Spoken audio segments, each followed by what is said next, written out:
Well, now I'm going to tell you this story.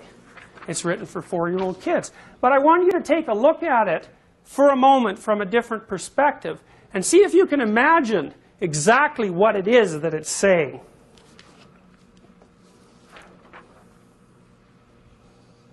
There's no such thing as a dragon. Well, we all know that, right? A dragon is a fictitious creature. Reptilian, terrible, lives forever, breathes fire, hoards gold. Strange combination of attributes. Why would something terrible and ancient hold a treasure?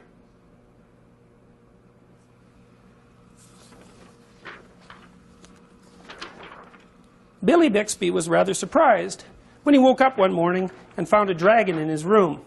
It was a small dragon about the size of a kitten. The dragon wagged its tail happily when Billy patted its head. It's interesting, you know, in Chinese mythology, the dragon is a positive figure. In European mythology, the dragon is something to face in combat and destroy, or something to face in combat and build something out of the pieces left over from the dragon. Billy went downstairs to tell his mother. "There's no such thing as a dragon," said Billy's mother. And she said it like she meant it. Remember once my daughter had a nightmare. She was about 4. This was at the time when she first started to notice graffiti and litter. And both graffiti and litter bothered her. She couldn't understand the motivations behind the graffiti artist, and she didn't like the fact that there was litter cluttering up the world's order. And the reason she got sensitive to that as a child was because children are really, really dependent on order, right? I mean, and the reason for that is that their realm of competence is rather restricted. So they don't like to see things messed up. So little kids, for example, they're not happy with you if you play a game with them and then mess around with the rules of the game. They don't like that at all. They think that that's immoral activity, to shake up the structure of the game. Well, anyways, while she was pondering all this, she came into our bedroom one night and said, "Dad, I had a nightmare." Now, we all know, right, nightmares aren't real, just like dragons. Dreams aren't real. Of course, which raises the question of why in the world you'd bother having them 6 or 7 hours a night every single day of your life, and why they're a recognized feature of animal behavior all the way down to the amphibian level. She said, "I dreamt that there was a clear flowing stream, but in the stream there was all sorts of garbage, and it scared me and bothered me so much I woke up." So I told her, "Look, close your eyes and imagine the stream. It's full of garbage. What should you do about it?" She said, "Well, I should take the garbage out of the stream." I said, "All right, so picture the stream, picture yourself cleaning the garbage out of it." She calmed down and went back to sleep. Why? Well, because dreams concentrate on threat. We know that. They present threats to you, threats you haven't been able to deal with well. There's a part of your brain that tracks threats, and it's not really all that smart in some ways. All it does is say, "Look, here's a problem." And it's waiting for the rest of your brain to conjure up some solution to that problem. And if it doesn't conjure up a solution, then it just presents the problem over and over and over and over and over. So people who have post-traumatic stress disorder, for example, who've been really upset by their contact with something unexpected, dream about the same tragedy forever until they solve it. And they solve it by facing it and living it over and over, voluntarily. So you might think right off the bat from listening to that little story that suggesting to your 4-year-old daughter who's just had a nightmare that her fears aren't real and that the dream representation of them isn't real because it's not tangible like a table might not really be the best approach to the problem. So you see, Billy, he's pretty much got it right off the bat, right? The dragon wagged its tail happily when Billy patted its head. Billy went downstairs to tell his mother. "There's no such thing as a dragon," said Billy's mother, and she said it like she meant it. So there's a dragon in this house. Now the next thing you might wonder is, how often have you actually gone into a house where there's a dragon? My guess is if you don't take this particularly specifically and allow yourself to use your imagination and to think metaphorically for a moment, you've all encountered dozens of houses that were filled right to the rafters with various dragons, all of which were being studiously ignored by the people who inhabited the house. Billy went back to his room and began to dress. The dragon came close to Billy in a friendly manner and wagged its tail, but Billy didn't pat it. If there's no such thing as something, it's silly to pat it on the head. Billy washed his face and hands and went down to breakfast. The dragon went along. It was bigger now, almost the size of a dog. Billy sat down at the table. The dragon sat down on the table.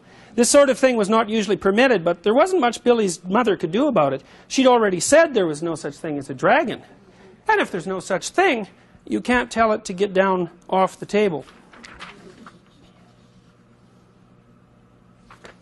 Sometimes I sit with friends of mine who have very young children to eat, say. And the children, 2 or 3 years old, don't sit at the table, they sit on the table, or they run around the table, or they run around the table and pull things off the table, or they run around the house and pull things off all the shelves in the house and keep their parents so busy chasing them around that they have no time whatsoever to interact as adults. Well, you have to wonder under those circumstances whether you're dealing with a child or a dragon, so to speak. And you also might wonder whether or not the dragon is large and unruly, precisely because the parents are completely unwilling to admit that it actually exists. Mother made some pancakes for Billy, but the dragon ate them all. Mother made some more, but the dragon ate those too. Mother kept making pancakes until she ran out of batter. Billy only got one of them, but he said that's all he really wanted anyway. One time, an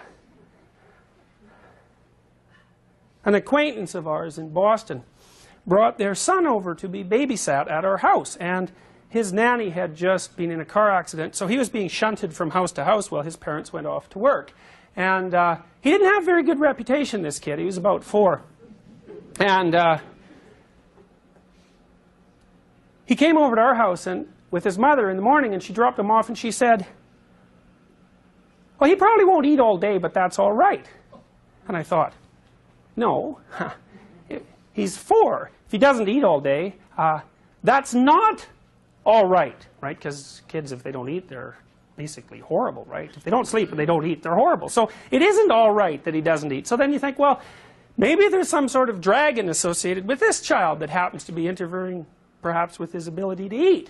So I came back at noon. My wife had taken care of the children that day, and I walked in the house, and the other 4 or 5 kids that we had in the house were off playing, and this little kid was standing in the corner, like really isolated and looking, you know, upset fundamentally. So I went over and I poked him a bunch, because generally if you poke a kid a little bit, you know, well, they'll go like this, you know, they'll sort of back off, but sooner or later you can crack them and they'll smile and then they'll play. Not this kid, boy, there's no bloody way he's going to play with me, and that was that. Like, he'd already learned that adults should either be ignored or that they were trouble. And he wasn't going to let any adult into his little world. So there was absolutely a dragon associated with that little boy, and it was eating all his pancakes. Billy went upstairs to brush his teeth. Mother started clearing the table. The dragon, who was quite as big as Mother by this time, made himself comfortable on the hall rug and went to sleep. I really like this one. By the time Billy came back downstairs, the dragon had grown so much he filled the hall. Billy had to go around by way of the living room to get to where his mother was. I didn't know dragons grew so fast, said Billy. There's no such thing as a dragon, said Mother firmly.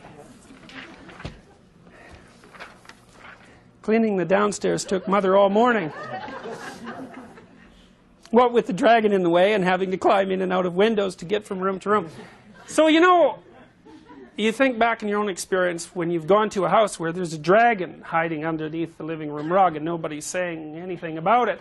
And then you think, how long does it take to get something absolutely simple done in a house that's absolutely jammed to the rafters with unfinished business? Forever, right? Organizing people in a household like that, to even do something as simple as go out for breakfast in the morning, or even perhaps to make a meal, is virtually impossible. Why? Well, because there's something going on in the household that has been studiously ignored for a very long time and has grown so large as a consequence that it occupies the whole domain. By noon, the dragon filled the house. Its head hung out the front door, its tail hung out the back door, and there wasn't a room in the house that didn't have some part of the dragon in it.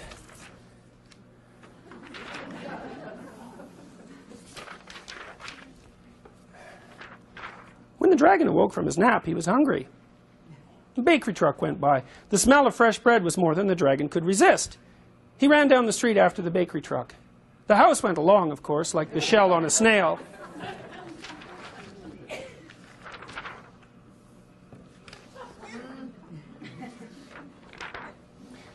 The mailman was just coming up the path with some mail for the Bixbys when their house rushed past him and headed down the street. He chased the Bixby's house for a few blocks, but he couldn't catch it. When Mr. Bixby came home for lunch, the first thing he noticed was that his house was gone. Luckily, one of the neighbors was able to tell him which way it went. You know, that sort of thing happens to people not infrequently too, right? They're not really looking around much at what's going on, and they come home from work one day and their house is gone. And what does that mean? Well, maybe their children have become completely alienated from them, or maybe their wife has decided suddenly, but of course not so suddenly, to leave. Why? Well, according to this story, it's because something ignored was growing in the house. Mr. Bixby got in his car and went looking for the house. He studied all the houses as he drove along. Finally, he saw one that looked familiar. Billy and Mrs. Bixby were waving from an upstairs window.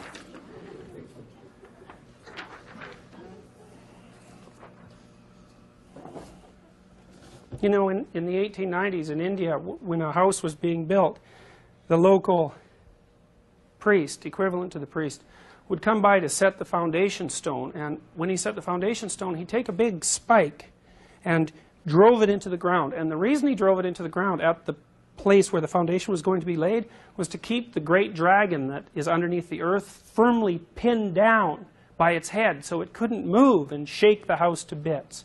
And what does that mean? Well, it means the same thing that's meant in the New Testament when you're told not to build your house on a foundation of sand, right? It doesn't matter how good the house is or how well constructed it is or how rich it is if the foundation is made out of sand or if it rests on top of a dragon. There's nothing in that household that's ever going to be accomplished that's positive. And the wealthy display that the house might consist of is nothing but a sham. Mr. Bixby climbed over the dragon's head onto the porch roof and through the upstairs window. "How did this happen?" Mr. Bixby asked.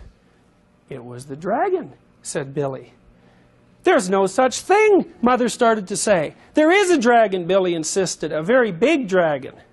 And Billy patted the dragon on the head. The dragon wagged its tail happily. Then, even faster than it had grown, the dragon started getting smaller. Soon it was kitten size again. "I don't mind dragons this size," said Mother.